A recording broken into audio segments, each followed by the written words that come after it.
ಕರ್ತನು ನನ್ನ ಒಂದು ಹೃದಯದಲ್ಲಿ ಹಾಕಿದಂಥ ಒಂದು ವಿಷಯ ಏನೆಂದರೆ, ಒಂದು ಜಯಭರಿತವಾದಂತಹ ಜೀವನದ ಕುರಿತಾಗಿ ನಾನು ಮಾತನಾಡಬೇಕು ಎಂಬುದಾಗಿ. ಓಕೆ, ಇನ್ಫ್ಯಾಕ್ಟ್ ಇವತ್ತಿನ ಈ ಒಂದು ಸಂದೇಶದ ಒಂದು ಟೈಟಲ್ ಅನ್ನು ನಾವು ನೋಡುವಾಗ, ಅ ಟ್ರಯಂಫೆಂಟ್ ಗಾಡ್, ಅಂದರೆ ಜಯದ ದೇವರು. ಕೀರ್ತನೆ 68ರಲ್ಲಿ 1ರಿಂದ ನಾವು ಓದಿಕೊಳ್ಳುವ. ದೇವರು ಎದ್ದು ಹೊರಡುವಾಗ ಆತನ ವೈರಿಗಳು ಚದುರಿ ಹೋಗುವರು. ಆತನ ಹಗೆಗಾರರು ಬೆಂಗೊಟ್ಟು ಓಡಿ ಹೋಗುವರು.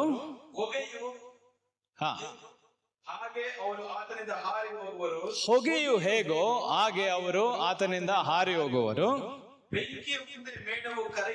ಬೆಂಕಿಯ ಮುಂದೆ ಮೇಣವು ಕರಗಿ ಲಯವಾಗಿ ಹೋಗುವಂತೆ ದೇವರ ಎದುರಿನಲ್ಲಿ ದುಷ್ಟರು ನಾಶವಾಗಿ ಹೋಗುವರು. ಸಾಕು. ಇಲ್ಲಿ ನಾವು ಕುಳಿತಿರುವವರಾಗಿರಬಹುದು, ಆನ್ಲೈನ್ ಅಲ್ಲಿ ನಮ್ಮನ್ನು ನೋಡುತ್ತಿರುವಂತಹ ಎಲ್ಲ ಒಂದು ದೇವ ಜನರಾಗಿರಬಹುದು, ನಿಮ್ಮ ಜೀವಿತದಲ್ಲಿಯೂ ಕೂಡ ಈ ದಿನದಲ್ಲಿ ಈ ಒಂದು ಸಂದೇಶವನ್ನು ಕೇಳುತ್ತಿರುವಾಗ ಯಾವುದೋ ಒಂದು ವಿಷಯದಲ್ಲಿ ನೀವು ಹೋರಾಟದಲ್ಲಿರಬಹುದು. ಯಾವುದೋ ಒಂದು ಪರಿಸ್ಥಿತಿಯಲ್ಲಿ, ಯಾವುದೋ ಒಂದು ಹೋರಾಟ ನಿಮ್ಮ ಒಂದು ಜೀವಿತದಲ್ಲಿ, ನಿಮ್ಮ ಒಂದು ಮನಸ್ಸನ್ನು ಮಾನಸಿಕ ಕ್ಷೇತ್ರದಲ್ಲಿಯೂ ಮತ್ತು ಒಂದು ಭಾವನಾತ್ಮಕ ಕ್ಷೇತ್ರದಲ್ಲಿಯೂ ನೀವು ಹೋರಾಡುತ್ತಿರಬಹುದು. ಈ ಹೋರಾಟ, ಈ ಯುದ್ಧವು ಯಾವಾಗ ಅಂತ್ಯವಾಗುತ್ತದೆ ಎಂಬುದಾಗಿ ನಿಮ್ಮನ್ನು ನೀವೇ ಕೇಳುತ್ತಿರಬಹುದು. ಈ ಕಾಯಿಲೆಯಿಂದ ನನಗೆ ಯಾವಾಗ ಬಿಡುಗಡೆ ಸಿಗುತ್ತದೆ, ಈ ಪರಿಸ್ಥಿತಿಯಿಂದ ಯಾವಾಗ ನನಗೆ ಬಿಡುಗಡೆ ಸಿಗುತ್ತದೆ, ಈ ಭಯದಿಂದ ನನಗೆ ಯಾವಾಗ ಬಿಡುಗಡೆ ಸಿಗುತ್ತದೆ, ಸೈತಾನನ ಈ ಒಂದು ಶೋಧನೆಯಿಂದ ಯಾವಾಗ ನನಗೆ ಬಿಡುಗಡೆ ಸಿಗುತ್ತದೆ, ಈ ಪಾಪದಿಂದ ನನಗೆ ಯಾವಾಗ ಬಿಡುಗಡೆ ಸಿಗುತ್ತದೆ ಎಂಬುದಾಗಿ ಎಷ್ಟೋ ಒಂದು ಹೋರಾಟಗಳಲ್ಲಿ ಇರಬಹುದು. ಇಲ್ಲಿ ಕುಳಿತಿರುವವರಾಗಿರಬಹುದು, ಆನ್ಲೈನ್ ಅಲ್ಲಿ ನೋಡುತ್ತಿರುವವರಾಗಿರಬಹುದು. ಆದರೆ ಇವತ್ತು ದೇವರು ತಾನು ತನ್ನ ವಾಕ್ಯವನ್ನು ಈ ದಿನದಲ್ಲಿ ನಮ್ಮೊಟ್ಟಿಗೆ ನಮ್ಮ ಕಡೆಗೆ ತಂದು ಆತನು ನಮ್ಮೊಟ್ಟಿಗೆ ಮಾತನಾಡುತ್ತಿರುವಂತಹ ಒಂದು ವಿಷಯವೇನೆಂದರೆ, ನಿನ್ನ ಜೀವಿತದಲ್ಲಿರುವ ಪ್ರತಿಯೊಂದು ಹೋರಾಟದ ಮೇಲೆ ಜಯವನ್ನು ಕೊಡುವ ದೇವರು ನಾನಾಗಿದ್ದೇನೆ ಮತ್ತು ಆ ಜಯವನ್ನು ಈಗಾಗಲೇ ಕೊಟ್ಟಿದ್ದೇನೆ. ಆ ಜಯವನ್ನು ನಂಬಿಕೆಯ ಮುಖಾಂತರವಾಗಿ ನಿಮ್ಮ ಜೀವಿತಗಳಲ್ಲಿ ಆಯಾ ಕ್ಷೇತ್ರಗಳಲ್ಲಿ ನೀವು ಘೋಷಿಸಬೇಕು, ನಿಮ್ಮದಾಗಿಸಿಕೊಳ್ಳಬೇಕು. Amen, hallelujah. ಆದರೆ ನಾವು ಆ ಒಂದು ಜಯವನ್ನು ಪಡೆದುಕೊಳ್ಳಬೇಕಾದರೆ, the key to have victory in your life, ನಿಮ್ಮ ಜೀವಿತದಲ್ಲಿ ಆ ದೇವರು ಕೊಡಲು ಬಯಸುವಂತಹ ಜಯವನ್ನು ನೀವು ಪಡೆದುಕೊಳ್ಳಬೇಕಾದರೆ ಅದಕ್ಕೆ ಒಂದು ಕೀ ಅಥವಾ ಮುಖ್ಯ ಭಾಗ ಅಥವಾ ಮುಖ್ಯ ಕಾರ್ಯ ಏನೆಂದರೆ, ಅದು ವಾಕ್ಯ 1ರಲ್ಲೇ ನಾವು ನೋಡುತ್ತೇವೆ. ಏನೆಂದರೆ, ಆಂಗ್ಲ ಭಾಷೆಯಲ್ಲಿ ನಾವು ನೋಡುತ್ತೇವೆ, ಲೆಟ್ ಗಾಡ್ ಅರೈಸ್. ಅಂದರೆ ಕನ್ನಡದಲ್ಲಿ ಏನ್ ಕೊಡಲ್ಪಟ್ಟಿದೆ? ದೇವರು ಎದ್ದಾಗ. ಹಲ್ಲೆಲೂಯಾ. ದೇವರು ಎದ್ದೇಳಬೇಕು. ದೇವರು, ಈಗ ನಾವು ಕೇಳಬಹುದು, ದೇವರು ಎಲ್ಲಿಂದ ಎದ್ದೇಳಬೇಕು? ದೇವರು ನಿದ್ರೆ ಮಾಡುತ್ತಿದ್ದಾರಾ? ಇಲ್ಲ. ದೇವರು ಎಲ್ಲಿಂದ ಎದ್ದೇಳಬೇಕು ಅಥವಾ ಎಲ್ಲಿಗೆ ಎದ್ದೇಳಬೇಕು? ಇಡೀ ಈ ಲೋಕದ ಮೇಲೆ ಎದ್ದೇಳಬೇಕಾ? ಆತನು ಆಲ್ರೆಡಿ ಈ ಲೋಕದ ಮೇಲಿದ್ದಾನೆ. ಆಕಾಶಗಳ ಮೇಲೆ ಎದ್ದೇಳಬೇಕಾ? ಆತನು ಆಕಾಶಗಳ ಮೇಲೆ ಇದ್ದಾನೆ. ಆತನು ಎಲ್ಲಿ ಎದ್ದೇಳಬೇಕಂದರೆ ನಮ್ಮ ಜೀವಿತಗಳಲ್ಲಿ ಆತನನ್ನು ಮೊದಲನೇ ಸ್ಥಾನಕ್ಕೆ ಏರಿಸಬೇಕು. ನಮ್ಮ ಹೃದಯದ ಸಿಂಹಾಸನದ ಮೇಲೆ ಆತನನ್ನು ನಾವು ಏರಿಸಬೇಕು.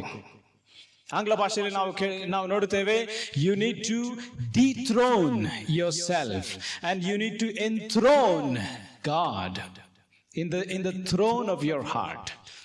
ನಿನ್ನ ಒಂದು ಹೃದಯದ ಸಿಂಹಾಸನದಲ್ಲಿ ನಿನ್ನನ್ನು ನೀನು ಅಲ್ಲಿಂದ ಇಳಿಸಬೇಕು, ದೇವರನ್ನು ಆ ಸಿಂಹಾಸನದ ಮೇಲೆ ಏರಿಸಬೇಕು ಅಥವಾ ಕೂರಿಸಬೇಕು. ಹಲ್ಲೆಲೂಯ. ಅನೇಕ ಸಾರಿ ನಮ್ಮ ಜೀವಿತಗಳಲ್ಲಿ ನಮ್ಮ ಹೃದಯದ ಸಿಂಹಾಸನದ ಮೇಲೆ ಕುಳಿತಿರುವವರು ಸೈತಾನನು ಕೂಡ ಅಲ್ಲ, ನಾವೇ. ಅಂದರೆ ನಾನು ನಾನು ನಾನು ಎಂಬುದು ಬರುವಾಗ ನಮ್ಮ ಹೃದಯದ ಸಿಂಹಾಸನದ ಮೇಲೆ ನಾವು ನಮ್ಮನ್ನು ನಾವೇ ಏರಿಸಿದ್ದೇವೆ ಅಥವಾ ಕೂರಿಸಿದ್ದೇವೆ. ಈ ದಿನದಲ್ಲಿ ನಾವು ಜಯವನ್ನು ಪಡೆದುಕೊಳ್ಳಬೇಕಾದರೆ ದೇವರು ಎದ್ದೇಳಬೇಕು. ದೇವರು 3ನೇ ಸ್ಥಾನದಿಂದ 1ನೇ ಸ್ಥಾನಕ್ಕೆ ಬರಬೇಕು, ಅಥವಾ 4ನೇ ಸ್ಥಾನದಲ್ಲಿದ್ದಾರಾ ಅವರು 1ನೇ ಸ್ಥಾನಕ್ಕೆ ಬರಬೇಕು. 2ನೇ ಸ್ಥಾನದಲ್ಲಿದ್ದಾರಾ 2ನೇ ಸ್ಥಾನವೂ ಕೂಡ ಅಲ್ಲ, 1ನೇ ಸ್ಥಾನಕ್ಕೆ ಬರಬೇಕು. ಹಲ್ಲೆಲೂಯಾ. ಅಪ್ಪ, ನೀನೇ ನನಗೆ ಸಕಲವೂ ಆಗಿದ್ದೆ ಸ್ವಾಮಿ, ನೀನೇ ನನ್ನ ದೇವರು, ನೀನೇ ನನ್ನ ಒಡೆಯನು, ನೀನೇ ನನ್ನ ರಾಜನು, ನೀನೇ ನನಗೆ ಸಕಲವೂ ಆಗಿದ್ದೆ ಸ್ವಾಮಿ. ನಾವು ಎದ್ದ ಕೂಡಲೇ, ಪ್ರತಿದಿನ ನಾವು ಎದ್ದ ಕೂಡಲೇ, ಅನೇಕರು ನಾವು ನೋಡುತ್ತೇವೆ ಎದ್ದ ಕೂಡಲೇ ಮೊಬೈಲ್ ನೋಡುತ್ತಾರೆ. ಹಾಗಾದ್ರೆ ಪ್ರಥಮ ಸ್ಥಾನದಲ್ಲಿ ಮೊಬೈಲ್ ಇದೆ. ದೇವರು 1ನೇ ಸ್ಥಾನಕ್ಕೆ ಬಂದಾಗ ನಮ್ಮ ಜೀವಿತದಲ್ಲಿ ಜಯವು ಅನ್ನುವುದು ಸುಲಭವಾಗುತ್ತದೆ. ನಾವು ಸುಲಭವಾಗಿ ಜಯಭರಿತವಾದ ಜೀವಿತದಲ್ಲಿ ಹೆಜ್ಜೆ ಇಟ್ಟು ಮುಂದೆ ಹೋಗುವುದಕ್ಕೆ ಸಾಧ್ಯವಾಗುತ್ತದೆ. ಹಲ್ಲೆಲೂಯಾ. ಸೊ ಹಾಗಾದ್ರೆ ನಾವು ನಮ್ಮ ಪ್ರತಿ ದಿನವನ್ನು ಕೂಡ ಪ್ರಾರಂಭಿಸುವಾಗ ನಾವು ಕಣ್ಣು ಬಿಟ್ಟ ತಕ್ಷಣ ಆ ದಿನದಲ್ಲಿ ಮೊದಲನೇದಾಗಿ ಅಪ್ಪ, ಈ ದಿನಕ್ಕಾಗಿ ಸ್ತೋತ್ರ, ನನ್ನ ಜೀವಿತಕ್ಕಾಗಿ ಸ್ತೋತ್ರ, ನಾನು ಉಸಿರಾಡುತ್ತಿದ್ದೇನಲ್ಲವಾ ಅದಕ್ಕಾಗಿ ನಿನಗೆ ಸ್ತೋತ್ರ. ಹಲ್ಲೆಲೂಯಾ. ಆತನಿಗೆ ಸ್ತುತಿಯನ್ನು ಸಲ್ಲಿಸಿ, ಆತನಿಗೆ ನಾವು ಆರಾಧನೆಯನ್ನು ಸಲ್ಲಿಸಿ ಆ ದಿನವನ್ನು ನಾವು ಪ್ರಾರಂಭಿಸಬೇಕು. ಆತನಿಗೆ ವಂದನೆಯನ್ನು ಸಲ್ಲಿಸಬೇಕು. ಈ ದಿನದಲ್ಲಿ ನಾನು ಎದ್ದಿದ್ದೇನೆ ಅಪ್ಪ, ಈ ಒಂದು ಹೊಸ ದಿನಕ್ಕಾಗಿ ನಿನಗೆ ಸ್ತೋತ್ರ. ಅದು ಒಂದು ಚಿಹ್ನೆಯಾಗಿದೆ, ನಾವು ನಿಜವಾಗಿ ಕೂಡ ದೇವರಿಗೆ 1ನೇ ಸ್ಥಾನವನ್ನು ಕೊಡುತ್ತಿದ್ದೇವೆ ಎಂಬುದಕ್ಕೆ. ಇನ್ನು ಅನೇಕ ಕಾರ್ಯಗಳಲ್ಲಿ ನಾವು ಯಾವುದೇ ತೀರ್ಮಾನ ತೆಗೆದುಕೊಳ್ಳಬೇಕಾದರೆ, ನಮ್ಮ ಜೀವಿತದಲ್ಲಿ ಅನೇಕ ತೀರ್ಮಾನಗಳನ್ನು ನಾವು ತೆಗೆದುಕೊಳ್ಳುತ್ತೇವೆ. ನಾವು ಪ್ರತಿದಿನ ತೀರ್ಮಾನಗಳನ್ನು ತೆಗೆದುಕೊಳ್ಳುತ್ತೇವೆ. ಆ ತೀರ್ಮಾನಗಳಲ್ಲಿ ನಾವು ಮಾಡಬೇಕಾಗಿರುವಂಥದ್ದು, ನಾನು ಮಾಡುವಂತಹ ನಿರ್ಧಾರಗಳಲ್ಲಿ ದೇವರೇ, ನಾನು ಈ ತೀರ್ಮಾನವನ್ನು ತೆಗೆದುಕೊಳ್ಳಬೇಕು ಅಪ್ಪ, ಈ ಕಾರ್ಯವನ್ನು, ಈ ವಿಷಯವನ್ನು ನಿನ್ನ ಹಸ್ತಗಳಲ್ಲಿ ಒಪ್ಪಿಸಿಕೊಡುತ್ತೆ. ನೀನು ಈ ವಿಷಯವಾಗಿ ಏನನ್ನು ನನ್ನೊಟ್ಟಿಗೆ ಮಾತನಾಡಲು ಬಯಸುತ್ತಿ ಮಾತನಾಡು. ನಾನು ಅದನ್ನು ಇಟ್ಟುಕೊಂಡು ನಾನು ತೀರ್ಮಾನವನ್ನು ತೆಗೆದುಕೊಳ್ಳಲು ಬಯಸುತ್ತೇನೆ. ಅಥವಾ ದೇವರು ಯಾವುದೋ ಒಂದು ರೀತಿಯಲ್ಲಿ ಮಾತನಾಡುತ್ತಾರೆ, ಆದರೆ ನಾವು ಮಾಡಬೇಕಾಗಿರುವಂತ ಒಂದು ಕಾರ್ಯ, ಅಪ್ಪ, ಈ ಒಂದು ನಿರ್ಧಾರವನ್ನು ನಾನು ತೆಗೆದುಕೊಳ್ಳಬೇಕು, ನನಗೆ ಇದರಲ್ಲಿ ನಿನ್ನ ಸಹಾಯ ಬೇಕು. ಅಷ್ಟು ಮಾತ್ರ ನಾವು ಮಾಡಿದರೆ ಸಾಕು. ನಾವು ಜ್ಞಾನೋಕ್ತಿಗಳಲ್ಲಿ ಕೂಡ 3ನೇ ಅಧ್ಯಾಯ 6ನೇ ವಾಕ್ಯದಲ್ಲಿ ನಾವು ನೋಡುತ್ತೇವೆ, ಆತನನ್ನೇ ಸ್ಮರಿಸಿ ಸಕಲ ಕಾರ್ಯಗಳನ್ನು ಮಾಡು, ಆಗ ಆತನು ನಿನ್ನ ಮಾರ್ಗವನ್ನು ಸರಾಗ ಮಾಡುವನು. ಸೊಟ್ಟಗಿರುವಂತಹ ಮಾರ್ಗವನ್ನು ಸರಾಗ ಮಾಡುವನು. ಹಳ್ಳ ದಿನಗಳಿರುವಂತಹ ಮಾರ್ಗವನ್ನು ಆತನು ಸರಾಗ ಮಾಡುವನು. ನಿನಗೆ ಅರಣ್ಯ ಪ್ರದೇಶದಲ್ಲಿ ದಾರಿಯೇ ಕಾಣುತ್ತಿಲ್ಲ ಎಂಬುದಾಗಿ ನೀನು ಹೇಳುತ್ತಿರುವುದಾದರೂ ಕೂಡ ಆತನು ದಾರಿ ಇಲ್ಲದ ಒಂದು ಸ್ಥಳದಲ್ಲಿ ದಾರಿಯನ್ನು ಮಾಡುವ ದೇವರಾಗಿದ್ದಾನೆ. ಹಲ್ಲೆಲೂಯಾ.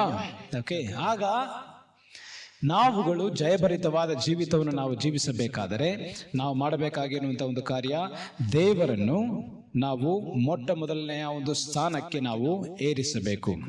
ಬಹಳ ಪ್ರಾಮುಖ್ಯವಾದಂತಹ ಇನ್ನೊಂದು ವಾಕ್ಯ ಕೀರ್ತನೆಯಲ್ಲಿ 22ನೇ ಕೀರ್ತನೆ, ಅದರಲ್ಲಿ 3ನೇ ವಾಕ್ಯವನ್ನು ನಾವು ಓದಿಕೊಳ್ಳುವ. 22ನೇ ಕೀರ್ತನೆ, ಅದರಲ್ಲಿ 3ನೇ ವಾಕ್ಯ. ಇಸ್ರಾಯೇಲರ ಸ್ತೋತ್ರ ಸಿಂಹಾಸನದಲ್ಲಿ ಇರುವಾತನೇ, ನೀನು ಪವಿತ್ರ ಸ್ವರೂಪನು ಸಾಕು. You are holy. You are enthroned on the praises of your people. ಇಲ್ಲಿ ಈ ಒಂದು ವಾಕ್ಯದಲ್ಲಿ ನಾವು ನೋಡುವಾಗ ದೇವರು ಸಿಂಹಾಸನದಲ್ಲಿ ಆತನು ಏರಿಸಲ್ಪಟ್ಟಿರುವುದನ್ನು ನಾವು ನೋಡುತ್ತೇವೆ, ಅಥವಾ ಸಿಂಹಾಸನ ರೂಢನಾಗಿರುವುದನ್ನು ನಾವು ನೋಡುತ್ತೇವೆ. ಆದರೆ ಆ ಸಿಂಹಾಸನವು ಯಾವ ಸಿಂಹಾಸನ ಅಂತೆ? ಸ್ತೋತ್ರ ಸಿಂಹಾಸನ. You are enthroned in the praises of your people. ನಿನ್ನ ಜನರ ಸ್ತೋತ್ರಗಳಿಂದ. ಅಂದರೆ ನಾವು ಅರ್ಥ ಮಾಡಿಕೊಳ್ಳಬೇಕು, ದೇವರು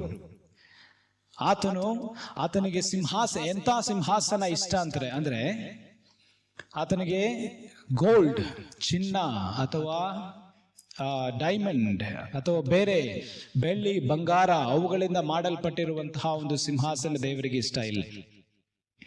ಯಾಕೆಂದ್ರೆ ಅದೆಲ್ಲ ದೇವರಿಗೆ ಇಷ್ಟ ಲೆಕ್ಕಕ್ಕೆ ಇಲ್ಲ. ನಾವು ನೋಡ್ತೇವೆ ಸ್ವರ್ಗದಲ್ಲಿ ದಾರಿ ಬಂದು ಗೋಲ್ಡನ್ ಸ್ಟ್ರೀಟ್ಸ್, ಆತನಿಗೆ ಪ್ರಿಯವಾದ ಸಿಂಹಾಸನ, ಆತನ ಜನರ ಸ್ತುತಿ, ಸ್ತೋತ್ರ, ಆರಾಧನೆಯಿಂದ ಮಾಡಲ್ಪಟ್ಟಿರುವಂತಹ ಸಿಂಹಾಸನ. ಹಲ್ಲೆಲೂಯಾ. ಯಾವಾಗ ದೇವ ಜನರು ಆತನನ್ನು ಹೃದಯದಂತರಾಳದಿಂದ ಸ್ತುತಿಸುತ್ತಾರೋ, ಯಾವಾಗ ಆತನ ಜನರು ಆತನನ್ನು ಹೃದಯದಂತರಾಳದಿಂದ ಆರಾಧಿಸುತ್ತಾರೋ, ಆತನನ್ನು ಸ್ಮರಿಸುತ್ತಾರೋ, ಆತನನ್ನು ನೋಡಿ ಹೇಳುತ್ತಾರೋ, ಅಪ್ಪಾ ನಿನಗೆ ವಂದನೆ, ನಿನಗೆ ಸ್ತೋತ್ರ, ನಿನಗೆ ಆರಾಧನೆ, ಅಪ್ಪ ನೀನೇ ನನಗೆ ಬೇಕು. ಆತನನ್ನು ಯಾವಾಗ ಸ್ತುತಿಸಿ, ಅಪ್ಪ ನನ್ನ ಜೀವಿತಕ್ಕೋಸ್ಕರ ನಿನಗೆ ಸ್ತೋತ್ರ, ನನ್ನ ಕುಟುಂಬಕ್ಕೋಸ್ಕರ ಸ್ತೋತ್ರ, ನನಗೆ ನೀನು ಕೊಟ್ಟಿರುವಂತಹ ಆಶೀರ್ವಾದಗಳಿಗಾಗಿ ಸ್ತೋತ್ರ, ಸೇವೆಗಾಗಿ ಸ್ತೋತ್ರ, ಅಪ್ಪ ನೀನು ನನ್ನ ಜೀವಿತಗಳಲ್ಲಿ ಮಾಡುತ್ತಿರುವಂತಹ ಕಾರ್ಯಗಳಿಗಾಗಿ ಸ್ತೋತ್ರ, ನೀನು ನನಗೆ ಕೊಟ್ಟಿರುವ ಆರೋಗ್ಯಕ್ಕಾಗಿ ಸ್ತೋತ್ರ. ನಿಮ್ಮ ಜೀವಿತಗಳಲ್ಲಿ ಕೊರತೆಗಳಿರಬಹುದು, ತೊಂದರೆಗಳಿರಬಹುದು, ಬಟ್ ನಾವು ಮಾಡಬೇಕಾಗಿರುವುದು ಕೊರತೆಗಳನ್ನು ನಾವು ಒಂದು ಕಡೆಗಿಟ್ಟು ದೇವರು ಈಗಾಗಲೇ ಮಾಡಿರುವ ಕಾರ್ಯಗಳನ್ನು ನಾವು ನೆನೆಸಿ ನೋಡುವುದಾದರೆ ಲೆಕ್ಕವೇ ಇಲ್ಲ, ಅದಕ್ಕೆ ಲೆಕ್ಕವೇ ಇಲ್ಲ. ಇನ್ಫ್ಯಾಕ್ಟ್ ಎಲ್ಲದಕ್ಕಿಂತ ದೊಡ್ಡದು, ನಾನು ಹೇಳಿದ್ನಲ್ಲ, ಪ್ರತಿದಿನ ನಾವು ಕಣ್ಣು ಬಿಟ್ಟಾಗ ನಾನು ಉಸಿರಾಡ್ತಾ ಇದ್ದೀನಲ್ಲ, ಅಪ್ಪ ನಿನಗೆ ಸ್ತೋತ್ರ, ನನ್ನ ಉಸಿರಿಗೋಸ್ಕರ ದೇವರಿಗೆ ಸ್ತೋತ್ರ ಸಲ್ಲಿಸಬೇಕು. ಅದು ಎಲ್ಲದಕ್ಕಿಂತ ದೊಡ್ಡ ಆಸ್ತಿ, ಅಂತಸ್ತಾಗಿದೆ. ಯಾಕೆಂದರೆ ಏನೇ ಇದ್ದರೂ ಕೂಡ ನಮ್ಮ ಉಸಿರೇ ಇಲ್ಲ ಅಂದಾಗ, ನಾವು ಎದ್ದು ಆ ದಿನವನ್ನು ನೋಡಲೇ ಇಲ್ಲ ಎಂಬುದಾಗಿರುವಾಗ ಏನೆಲ್ಲ ಇದ್ದು ಕೂಡ ಏನು ಪ್ರಯೋಜನ? ಸೊ ಅದಕ್ಕಾಗಿ ನಾವು ಪ್ರತಿದಿನ ಯಾವ ಕೊರತೆ ಇದ್ದರೂ ಕೂಡ ಅದನ್ನು ಒಂದು ಕಡೆಗೆ ಇಟ್ಟು ದೇವರಿಗೆ ಸ್ತೋತ್ರ ಸಲ್ಲಿಸಬೇಕು.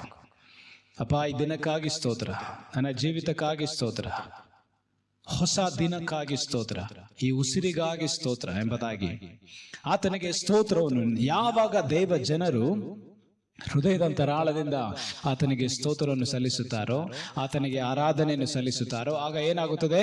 ಈ ವಾಕ್ಯದಲ್ಲಿ ನಾವು ನೋಡಿದೆವು, ದೇವರು ಏನ್ ಮಾಡ್ತಾರೆ? ನಮ್ಮ ಸ್ತುತಿ ಹಾಗೂ ನಮ್ಮ ಆರಾಧನೆಯಿಂದ ತನ್ನ ಸಿಂಹಾಸನವನ್ನು ಆತನು ಕಟ್ಟಿಕೊಳ್ಳುತ್ತಾನೆ. ಯಾವಾಗ ನಾವು ಆತನನ್ನು ಸ್ತುತಿಸಿ ಆರಾಧಿಸುತ್ತೇವೋ, ಆತನು ತನ್ನ ಸಿಂಹಾಸನವನ್ನು ಮಾಡಿಕೊಂಡು ಆತನು ಸಿಂಹಾಸನ ರೂಢನಾಗುತ್ತಾನೋ, ಆಗ ಗಮನ ಕೊಡಿರಿ, ಆತನು ಸಿಂಹಾಸನದ ಮೇಲೆ ಇರುವಾಗ ಯಾವ ಸೈತಾನನ ಕಾರ್ಯವು ಕೂಡ ನಡೆಯುವುದಕ್ಕೆ ಸಾಧ್ಯ ಇಲ್ಲ. ಬೇರೆ ಯಾವ ಶಕ್ತಿಯ ಕಾರ್ಯಗಳು ನಡೆಯುವುದಕ್ಕೆ ಸಾಧ್ಯ ಇಲ್ಲ. ನಾವು ಇದನ್ನು ಅರ್ಥ ಮಾಡಿಕೊಳ್ಳಬೇಕಾದರೆ, ಒಂದು ರಾಜನು, ಈ ಲೋಕದಲ್ಲಿರುವಂತಹ ರಾಜನು, ಅವರ ಕುರಿತಾಗಿ ಕೂಡ ನಾವು ನೋಡುವಾಗ ಒಂದು ರಾಜನ ಒಂದು ಅರಮನೆಯಲ್ಲಿ ಅಥವಾ ಒಂದು ಅಂಗಳದಲ್ಲಿ, ರಾಜನು ಕೂರುವಂತಹ ಒಂದು ಸ್ಥಳದಲ್ಲಿ ನಾವು ನೋಡ್ತೇವೆ, ಯಾವಾಗ ರಾಜನು ಬಂದು ಸಿಂಹಾಸನದ ಮೇಲೆ ಕುಳಿತಿರುತ್ತಾರೋ, ಅಲ್ಲಿ ರಾಜನು ಅಪ್ಪಣೆ ಕೊಡುವ ತನಕ ಯಾರು ಕೂಡ ಅಲ್ಲಿಂದ ಇಲ್ಲಿಗೆ ಹೋಗೋದಕ್ಕಾಗೋದಿಲ್ಲ. ಯಾರೋ ಒಬ್ಬರು ನಿಂತು ಮಾತನಾಡೋದಕ್ಕೂ ಕೂಡ ಆಗೋದಿಲ್ಲ. ಈ ದಿನದ ಕಾರ್ಯವು ಪ್ರಾರಂಭವಾಗಲಿ ಎಂಬುದಾಗಿ ರಾಜನು ಅಪ್ಪಣೆ ಕೊಟ್ಟಾಗ ಮಾತ್ರ ಅಲ್ಲಿ ಯಾವುದೇ ವಿಧವಾದಂತಹ ಒಂದು ಚಲನೆ ಆಗುವುದಕ್ಕೆ ಸಾಧ್ಯ. ಅದೇ ರೀತಿಯಲ್ಲಿ ದೇವರು ಯಾವಾಗ ನಮ್ಮ ಹೃದಯದ ಸಿಂಹಾಸನದ ಮೇಲೆ ಆತನು ಕೂರುತ್ತಾನೋ, ಆ ಸಮಯದಲ್ಲಿ ಸೈತಾನನು ಕೂಡ ನಿಶಬ್ದವಾಗಿರಬೇಕು. ಬೇರೆ ಎಲ್ಲಾ ಶಕ್ತಿಗಳು ಕೂಡ ನಿಶಬ್ದವಾಗಿರುತ್ತವೆ. ದೇವರ ಅಪ್ಪಣೆ ಇಲ್ಲದೆ ನಮ್ಮ ಜೀವಿತಗಳಲ್ಲಿ ಯಾವ ಶಕ್ತಿಯೂ ಕೂಡ ಕಾರ್ಯ ಮಾಡೋದಕ್ಕೆ ಸಾಧ್ಯವಾಗುವುದಿಲ್ಲ. ಯಾವ ಕಾಯಿಲೆ ಆಗಲಿ, ಯಾವ ಸೈತಾನನಾಗಲಿ, ಯಾವ ಮಾಟ ಮಂತ್ರಗಳಾಗಲಿ ನಿಮ್ಮನ್ನು ಮುಟ್ಟುವುದಕ್ಕೆ ಸಾಧ್ಯವಿಲ್ಲ. ಹಾಗಾದರೆ ನಮ್ಮ ಜೀವಿತದಲ್ಲಿ ಜಯವು ಬೇಕಾದರೆ, ಜಯಭರಿತವಾದ ಜೀವಿತ ನಮಗೆ ಬೇಕಾದರೆ, ಸೈತಾನನ ಮೇಲೆ ಜಯ ಬೇಕು. ಪಾಪದ ಮೇಲೆ ನನಗೆ ಜಯ ಬೇಕು, ಪರಿಸ್ಥಿತಿಯ ಮೇಲೆ ನನಗೆ ಜಯ ಬೇಕು, ನನ್ನ ಮನಸ್ಸಿನಲ್ಲಿ ಬರುತ್ತಿರುವಂತಹ ಒಂದು ಆಲೋಚನೆಗಳ ಮೇಲೆ ನನಗೆ ಒಂದು ಜಯವು ಬೇಕು, ನನ್ನ ಒಂದು ಭಾವನಾತ್ಮಕ ಕ್ಷೇತ್ರಗಳಲ್ಲಿ ನನಗಿರುವಂತಹ ಒಂದು ಫೀಲಿಂಗ್ಸ್ ಅಥವಾ ನಾನು ನಿರಾಶೆಗೊಳಗಾಗ್ತೀನ ಅಥವಾ ಇನ್ನೊಂದ ಆ ಎಲ್ಲ ಕಾರ್ಯಗಳ ಮೇಲೆ ನನಗೆ ಜಯ ಬೇಕಾದರೆ ದೇವರು ಎಲ್ಲಿರಬೇಕು? ಸಿಂಹಾಸನದ ಮೇಲಿರಬೇಕು. ಈಗ ಜಯವು ದಾವೀದನಿಗೆ ಸಿಕ್ಕಿದಂತ ಜಯವಾಗಲಿ, ದೇವ ಜನರಿಗೆ ಸಿಕ್ಕಿದಂತ ಜಯವಾಗಲಿ, ಅದು ಎಂತರಿಂದ? ಅವರ ಒಂದು ಬಲದಿಂದ ಅಲ್ಲ, ಅವರ ಒಂದು ತಲಾಂತನಿಂದ ಅಲ್ಲ. ಓಕೆ, ಸೊ ನಾವು ನೋಡ್ತೇವೆ ನಮ್ಮ ಜೀವಿತದಲ್ಲಿಯೂ ಕೂಡ ನಾವು ಪರಿಸ್ಥಿತಿಗಳ ಮೇಲೆ, ಪಾಪದ ಮೇಲೆ, ಸೈತಾನನ ಮೇಲೆ, ಮಾಟ ಮಂತ್ರದ ಮೇಲೆ, ಓಕೆ, ನಮ್ಮ ಜೀವಿತದಲ್ಲಿರುವ ಯಾವುದೇ ಹೋರಾಟಗಳಾಗಿರಲಿ, ಆ ಹೋರಾಟಗಳ ಮೇಲೆ ಜಯವನ್ನು ಪಡೆದುಕೊಳ್ಳಬೇಕಾದರೆ ನಮ್ಮ ತಲಾಂತನಿಂದ ಅಲ್ಲ, ನಮ್ಮ ಬಲದಿಂದ ಅಲ್ಲ, ನಮ್ಮ ಜೀವಿತಗಳಲ್ಲಿರುವಂತಹ ಒಂದು ಲೌಕಿಕ ಕಾರ್ಯಗಳಿಂದ ಅಲ್ಲ. ನಾವು ಜಯವನ್ನು ಹೊಂದಬೇಕಾದ್ರೆ ಅದಕ್ಕೆ ಮುಖ್ಯ ಭಾಗ the arc of the covenant, ಅಂದ್ರೆ ದ ಪ್ರೆಸೆನ್ಸ್ ಆಫ್ ಗಾಡ್, ದೇವರ ಪ್ರಸನ್ನತೆ. ದಾವೀದನು 23ನೇ ಕೀರ್ತನೆಯನ್ನು ಬರೆಯುವಾಗಲೂ ಕೂಡ ಅವನು ಹೇಳುವಂತಹ ಒಂದು ವಿಷಯವೇನಾಗಿದೆ? ನಾನು ಕಾರ್ಗತ್ತಲಿನ ಕಣಿವೆಯಲ್ಲಿ ನಡೆಯುವಾಗಲೂ ನೀನು ನನ್ನ ಹತ್ತಿರ ಇರುವುದರಿಂದ ನಾನು ಕೇಡಿಗೆ ಹೆದರೆನು. ಎಲ್ಲ ವಿಧವಾದಂತಹ ನಕಾರಾತ್ಮಕವಾದಂತಹ ವಿಷಯಗಳು ನನ್ನ ಜೀವಿತದಲ್ಲಿ ತುಂಬಿದ್ದರೂ ಕೂಡ ನಾನು ಭಯಪಡುವುದಿಲ್ಲ. ಯಾತಕ್ಕೋಸ್ಕರ? ನನ್ನ ಬಲದಿಂದ ಅಲ್ಲ, ನನ್ನ ಜ್ಞಾನದಿಂದ, ನನ್ನ ಬುದ್ಧಿಯಿಂದ, ನನ್ನ ಆಸ್ತಿಯಿಂದ, ನನ್ನ ಅಂತಸ್ತಿನಿಂದ ಅಲ್ಲ. ದಾವೀದಗಾರನು ಹೇಳುತ್ತಾನೆ, ನೀನು ಹತ್ತಿರ ಇರುವುದರಿಂದ. ಹಲ್ಲೆಲೂಯಾ. ನೀನು ನನ್ನ ಹತ್ತಿರ ಇರುವುದರಿಂದ ನಾನು ಕೇಡಿಗೆ ಅಂಜೆನು. ನಾನು ಕೇಡಿಗೆ, ಯಾವ ಕೇಡಿಗೂ ಕೂಡ ನಾನು ಭಯಪಡೆನು. ಆಗ ಏನೇ ಆಗಲಿ, ನನ್ನ ಜೀವಿತದಲ್ಲಿ ಸೈತಾನನು ಎಷ್ಟೇ ಪ್ರಯತ್ನ ಮಾಡಲಿ, ಜನರು ಕೂಡ ಎಷ್ಟೇ ಪ್ರಯತ್ನ ಮಾಡಲಿ, ಪರಿಸ್ಥಿತಿಗಳು ಎಷ್ಟೇ ಬಲವಾಗಿ ನನ್ನ ವಿರೋಧವಾಗಿ ಬರಲಿ, ಏನೇ ಆದರೂ ಕೂಡ ನಾನು ಯಾವ ಕೇಡಿಗೂ ಕೂಡ ಭಯಪಡುವುದಿಲ್ಲ. ಯಾವಾಗ? ಅಪ್ಪ, ನೀನು ನನ್ನ ಹತ್ತಿರ ಇರುವಾಗ, ನನ್ನ ಜೊತೆಯಲ್ಲಿರುವಾಗ, ನನ್ನ ಹೃದಯದ ಸಿಂಹಾಸನದ ಮೇಲೆ ನೀನಿರುವಾಗ, ನನ್ನ ಜೀವಿತದಲ್ಲಿ ನೀನು ಎದ್ದೇಳುವಾಗ ನನಗೆ ಯಾವ ಭಯವೂ ಕೂಡ ಇಲ್ಲ ಸ್ವಾಮಿ. ಹಲ್ಲೆಲೂಯಾ.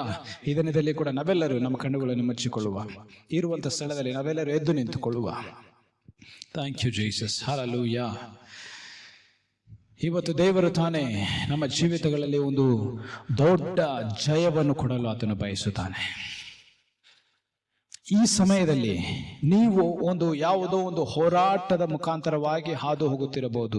ಅದು ಸಣ್ಣ ಒಂದು ಹೋರಾಟವಾಗಿರಬಹುದು, ಅದು ದೊಡ್ಡ ಒಂದು ಹೋರಾಟವಾಗಿರಬಹುದು. ಅದು ಇವತ್ತಿನ ಹೋರಾಟ ಆಗಿರಬಹುದು, ಅಥವಾ ಅನೇಕ ದಿನಗಳಿಂದ, ಅನೇಕ ವಾರಗಳಿಂದ, ಅನೇಕ ತಿಂಗಳುಗಳಿಂದ ಇರುವಂತಹ ಒಂದು ಹೋರಾಟವಾಗಿರಬಹುದು. ದೇವರು ನಿಮ್ಮ ಜೀವಿತದ ಎಲ್ಲಾ ಪರಿಸ್ಥಿತಿಗಳ ಮೇಲೆ ಜಯವನ್ನು ಆತನು ಕೊಡಲು ಬಯಸುತ್ತಾನೆ.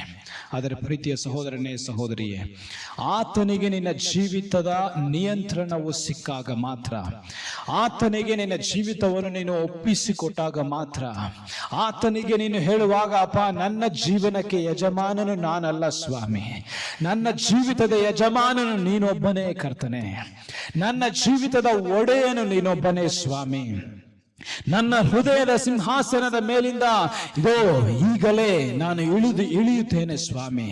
ಅಪ್ಪ, ನಿನ್ನನ್ನು ಸ್ವಾಗತಿಸುತ್ತೇನೆ. ಎಲ್ಲರೂ ಸ್ವಾಗತಿಸಿರಿ, ಆತನನ್ನು ಹೇಳಿರಿ, ಅಪ್ಪ, ನನ್ನ ಜೀವಿತದ ಸಿಂಹಾಸನದ ಮೇಲೆ ನೀನು ಬಾ ಸ್ವಾಮಿ, ನನ್ನ ಹೃದಯದ ಸಿಂಹಾಸನದ ಮೇಲೆ ನೀನು ಕುಳಿತುಕೋ ಕರ್ತನೆ. ಹಲ್ಲೆಲೂಯಾ. ಎಲ್ಲರೂ ಕೂಡ ಆತನನ್ನು ಸ್ವೀಕರಿಸಿರಿ, ಆತನನ್ನು ಸ್ವಾಗತಿಸಿರಿ. Let's welcome the Holy Spirit. Let's welcome Jesus to come and sit on the throne of your heart. ಸ್ತೋತ್ರ ಕರ್ತನೆ. ಅಪ್ಪ, ನೀನು ಬಾ ಸ್ವಾಮಿ. ಹಲ್ಲೆಲೂಯಾ. ನಿಮ್ಮ ಜೀವಿತಗಳಲ್ಲಿ ಯೇಸುವು ಯಾವ ಒಂದು ಸ್ಥಾನದಲ್ಲಿದ್ದಾರೆ ಅನ್ನೋದನ್ನು ನೀವು ಒಂದು ಸಾರಿ ಕೂಡ ಯೋಚನೆ ಮಾಡಿರಿ. 2ನೇ ಸ್ಥಾನದಲ್ಲಿದ್ದಾರಾ, 3ನೇ ಸ್ಥಾನದಲ್ಲಿದ್ದಾರಾ, 4ನೇ ಸ್ಥಾನದಲ್ಲಿದ್ದಾರಾ? ಯಾವ ಸ್ಥಾನದಲ್ಲಿ ಯೇಸು ಸ್ವಾಮಿ ಇದ್ದಾರೆ? ನಾವು ಯಾವುದಕ್ಕೆ ಎಲ್ಲದಕ್ಕಿಂತ ಹೆಚ್ಚಾಗಿ ಪ್ರಾಮುಖ್ಯತೆಯನ್ನು ಕೊಟ್ಟಿದ್ದೇವೆ ಅನ್ನೋದನ್ನು ಒಂದು ಸಾರಿ ಕೂಡ ನಾವು ಯೋಚನೆ ಮಾಡುವ. ನನ್ನ ಜೀವಿತದಲ್ಲಿ ಯಾವ ವಸ್ತುಗೆ ಅಥವಾ ಯಾವ ವ್ಯಕ್ತಿಗೆ ನಾನು ಹೆಚ್ಚಾದಂತಹ ಪ್ರಾಮುಖ್ಯತೆಯನ್ನು ಕೊಟ್ಟಿದ್ದೇನೆ, ಆ ವಸ್ತುವನ್ನು ನಾನು ಇಳಿಸಬೇಕು. ನಾನು ಯೇಸುವನ್ನು ನನ್ನ ಜೀವಿತದಲ್ಲಿ ಏರಿಸಬೇಕು. ಹಲ್ಲೆಲೂಯಾ. ಪ್ರಥಮ ಸ್ಥಾನಕ್ಕೆ ನಾನು ತರಬೇಕು. ಈ ಸಮಯದಲ್ಲಿ ಕೂಡ ಕರ್ತನೊಟ್ಟಿಗೆ ಮಾತನಾಡುವ, ಯೇಸು ಒಟ್ಟಿಗೆ ಮಾತನಾಡುವ. ಅಪ್ಪ, ನನ್ನನ್ನು ಕ್ಷಮಿಸು ಕರ್ತನೆ.